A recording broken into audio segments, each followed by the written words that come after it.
Question number 2, okay note करें। देखिए so A B C D is a rhombus, ठीक है। इन्होंने क्या किया है, एक रोम्बस हमको गिवन किया है, ठीक है। यहाँ देखें, इधर देखिए, सो हमको गिवन है A B C D, A B C D is a rhombus. ये क्या है, आपका रोम्बस है। और रोम्बस की प्रॉपर्टी क्या होती है, all the sides are equal, ठीक है। रोम्बस में सारे साइड्स कैसे होते हैं, इक्वल होते हैं।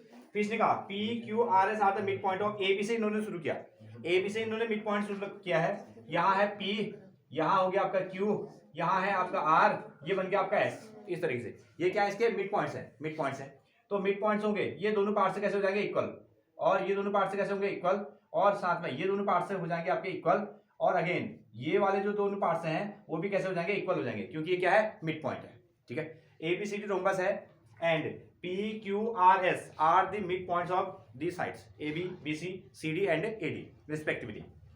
नाउ ये कहता है कि so that the quadrilateral P Q R S, जो आपके पास है P Q R S quadrilateral बन गया, जो P Q R S quadrilateral बन गया इस तरीके से, इसको क्या शो करना है, इसको शो करना है आपको दैट इज रेक्टेंगल। इसको आपको रेक्टेंगल बनाना है, इसको आपको रेक्टेंगल बनाना है फर्स्ट ऑफ ऑल। तो क्या क्या चीजें हमको गिवन है, हमको गिवन है ए बी सी डी ना, क्वाड्रिलेटरल आपको गिवन है, quadrilateral A B C D is a rhombus. ये क्या बन, ये क्या दिया गया है, रोम्बस। यहां ध्यान दो बच्चों, बातें मत करो, ठीक है। ए बी सी डी क्या है, रोम्बस है। अगर ये रोम्बस है तो इसकी प्रॉपर्टी क्या होती है, all the sides are equal, A B is equal to B C is equal to C D is equal to A D. ये जितने भी साइड्स हैं वो कैसे हैं, आपस में इक्वल हो गए, एक चीज मिला है। Now next one, P comma Q R and S R the mid points, आप लिखने वाले हैं are the mid points of side किसका, पहला नाम है ए बी, फिर हो गया आपका B C comma C D and D A या ए डी। ये क्या है, इसके मिड पॉइंट्स हैं।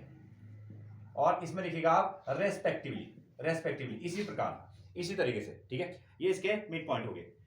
और अब क्या किया गया है, जो ये मिड पॉइंट को जोड़ा है तो एक फिगर बन गया क्या, पी क्यू आर एस। इसको क्या बनाना है, रेक्टेंगल बनाना है, इसको रेक्टेंगल बनाना है।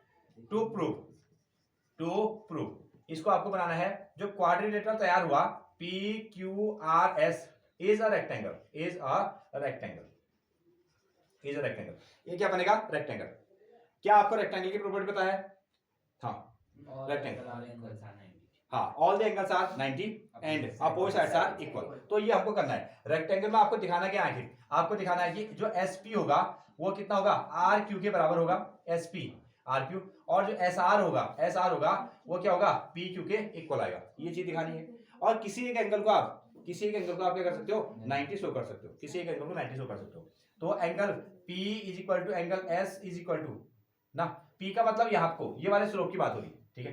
Angle P angle S angle R is equal to कितना, एंगल Q। ये आपको क्या करना है, 90 शो करना है, ये आपको 90 शो करना है, इस तरीके से नोट डाउन। चलिए तो देखें नाउ इसको, अब इसमें हमने क्या करना है, इसमें अपोजिट साइड्स को क्या करना है, इक्वल करना है। फर्स्ट ऑफ ऑल आपको यहां से ना देखो, इसके अपोजिट साइड्स को इक्वल करना है। अब दो साइड्स को इक्वल कर सकते हैं जब दो ट्रायंगल बनाए जाएं और उनको हम लोग क्या करते हैं, कॉन्ग्रुएंट करें। अगर वो दोनों ट्रायंगल कैसे हो जाएं, कॉन्ग्रुएंट हो जाएंगे, तो साइड से कैसे हो जाएंगे, ऑटोमेटिकली इक्वल हो जाएंगे, ऑटोमेटिकली इक्वल।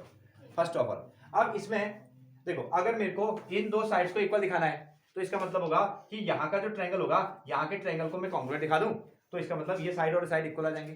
दूसरी चीज, अगर मेरे को इन दोनों साइड्स को इक्वल दिखाना है तो सेम एज इट इज, ये साइड और ये साइड को, सॉरी ये ट्रायंगल और ट्रायंगल को कॉन्ग्रुएंट दिखा दिया जाए, और कॉन्ग्रुएंट होने से ये दोनों साइड्स अगर इक्वल होते हैं तो काम बन जाएगा, ठीक है। हाँ, तो हमारी जो तैयारी है वो क्या है कि इस ट्रायंगल को और इस ट्रायंगल को क्या करना है, कॉन्ग्रुएंट दिखाना है। उसके लिए कुछ चीजें इक्वल भी तो होनी चाहिए। फर्स्ट ऑफ ऑल, जैसे ये साइड को इसके बराबर दिखा सकते हो, इसको आप इसके बराबर दिखा सकते हो। कैसे, हाँ थोड़ा सा इसमें कैलकुलेशन है, देखिए ये क्या है, याद ध्यान दो, ये क्या हो गया आपका, ये हो गया आपका रोम्बस। ये क्या है, रोम्बस। और रोम्बस के और सारे साइड से कैसे होते हैं, इक्वल। ये हमने लिखा है। तो हम ऐसा करते हैं, देखो A B is equal to कितना है, नो रुको, यहाँ ऊपर वाले साइड में ए बी की वैल्यू किसके बराबर है, डी सी।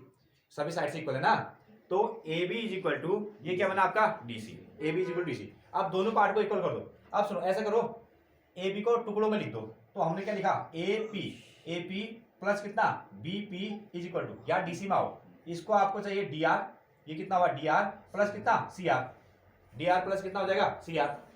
क्लियर है, रोम्बस है, ये रोम्बस है, तो अपोजिट साइड से कैसे हो गए, इक्वल हो गए फर्स्ट ऑफ ऑल। अच्छा यहाँ आप चाहो तो रोम्बस लिख सकते हो, और दोनों साइड से कैसे हैं, इक्वल हैं, तो हमने इसको पीसेस में लिख दिया।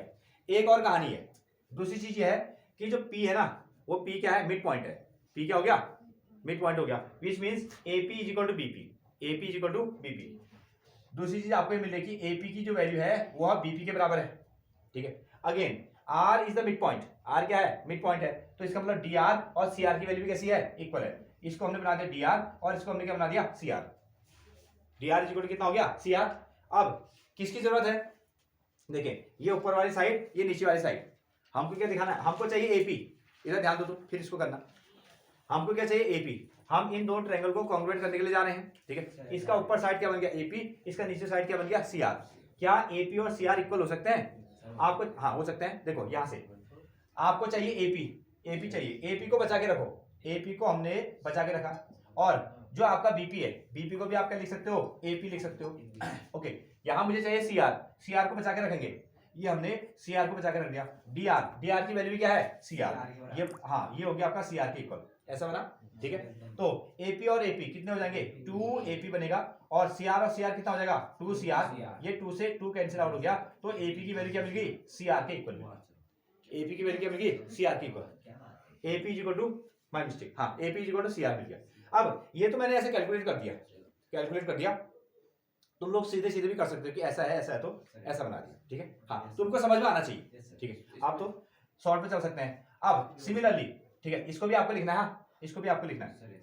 इसके बाद हम लोग यहां से लिख देंगे सिमिलरली, तो क्या चीज होगा, जैसे आपने ये एपी इज इक्वल टू, जैसे आपने एपी इज इक्वल टू क्या बना दिया CR, AP is equal to CR बना दिया, उसी तरीके से एएस इज इक्वल टू क्या बना सकते हो CQ, AP is equal to sorry AS is equal to, similarly AS is equal to कितना सीक्यू आप बना सकते हो, AS is equal to CQ. समझ में आती है बात, ठीक है। हाँ दो चीजें तो मिल गई, दो चीजें आपको समझ में आती हैं। अब हम ट्रायंगल को कॉन्ग्रुएंट करने के लिए जा रहे हैं, ये साइड को इसके साइड हमने बना दिया इक्वल, और उसी तरीके से एएस इज इक्वल टू कितना हो गया सीक्यू, ऐसा समझ गए हैं। फिर वही करोगे, फिर से अगर ये समझ में नहीं आ रहा है तो आपको क्या करना है, A D is equal to कितना बीसी, कहां से आया, ये आपका रोम्बस है, फिर इसको टुकड़ों में लिख दोगे, फिर टुकड़ों में लिखोगे एएस प्लस डीएस, और डीएस की जगह पर क्या लिख दोगे एएस, इसको भी टुकड़ों में लिख दोगे क्या सी क्यू प्लस क्यूबी, ठीक है। और ये मिड पॉइंट है तो सी क्यू क्या है क्यूबी के इक्वल है, और फिर फाइनली आप इसको सी क्यू बना दोगे ना। तो हमने सिमिलरली क्या कर दिया, एएस बराबर सी क्यू, दो चीजें मिल गई, ये साइड जो है इसके इक्वल आ गई, ये साइड जो है इसके इक्वल आ गई।